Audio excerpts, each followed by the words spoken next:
Viewers, চিন্তা করলাম এই ফুলের আপডেটটা দেওয়া উচিত। এই হচ্ছে আমার বাড়িতে আমি একটা ফুল গাছ এনে লাগাইছিলাম, মাশাআল্লাহ দেখতেই পাচ্ছেন। সানফ্লাওয়ার, সূর্যমুখী ফুল। সূর্যমুখী বাগানে যাওয়া হয় না, এই জন্য এটা আমি এনে লাগাইছিলাম।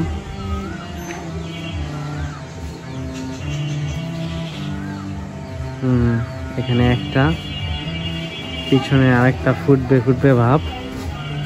2টা 3টা 4টা 5টা 6টা, মাশাআল্লাহ অনেক সুন্দর। যদি আপনার পিছনেরটা দেখাই তাহলে পিছনে আরো বেশি সুন্দর। পিছনেটা এরকম একটা মানে এত ডিপ ইয়েলো না, মিডিয়াম। ফুটবে এটা 2 দিন পরে। তারপরে এখানে একটা আছে, এখানে আছে, এখানে আছে। Just wow, looking like a wow wow wow. আমার তো খুবই ভালো লাগছে।